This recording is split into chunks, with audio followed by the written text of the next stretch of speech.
Ibrani 4.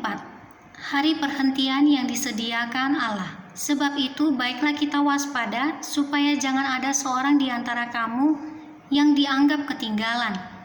Sekalipun janji akan masuk ke dalam tempat perhentiannya masih berlaku.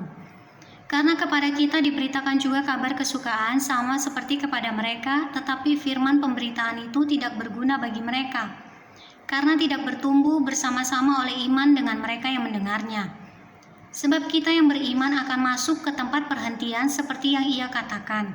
Sehingga aku bersumpah dalam murkaku, mereka takkan masuk ke tempat perhentianku, sekalipun pekerjaannya sudah selesai sejak dunia dijadikan. Sebab tentang hari ketujuh pernah dikatakan di dalam suatu nas, dan Allah berhenti pada hari ketujuh dari segala pekerjaannya. Dan dalam nas itu kita baca, mereka takkan masuk ke tempat perhentianku. Jadi sudah jelas bahwa ada sejumlah orang akan masuk ke tempat perhentian itu. Sedangkan mereka yang kepadanya lebih dahulu diberitakan kabar kesukaan itu, tidak masuk karena ketidaktaatan mereka. Sebab itu ia menetapkan pula suatu hari, yaitu hari ini, ketika ia setelah sekian lama berfirman dengan perantaraan Daud seperti dikatakan di atas, pada hari ini jika kamu mendengar suaranya, jangan keraskan hatimu. Sebab andai kata Yosua telah membawa mereka masuk ke tempat perhentian, pasti Allah tidak akan berkata-kata kemudian tentang suatu hari lain. Jadi masih tersedia suatu hari perhentian, hari ketujuh bagi umat Allah.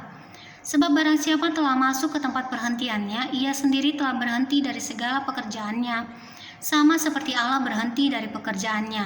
Karena itu baiklah kita berusaha untuk masuk ke dalam tempat perhentian itu, supaya jangan seorang pun jatuh karena mengikuti contoh ketidaktaatan itu juga.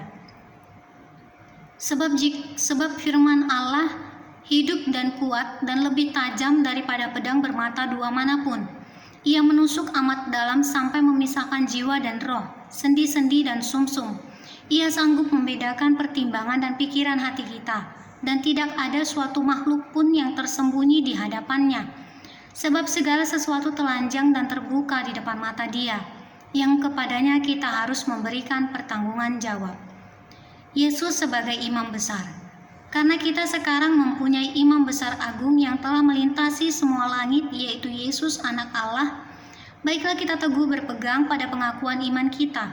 Sebab imam besar yang kita punya bukanlah imam besar yang tidak dapat turut merasakan kelemahan-kelemahan kita.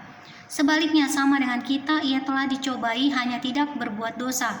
Sebab itu marilah kita dengan penuh keberanian menghampiri tahta kasih karunia, supaya kita menerima rahmat dan menemukan kasih karunia untuk mendapat pertolongan kita pada waktunya.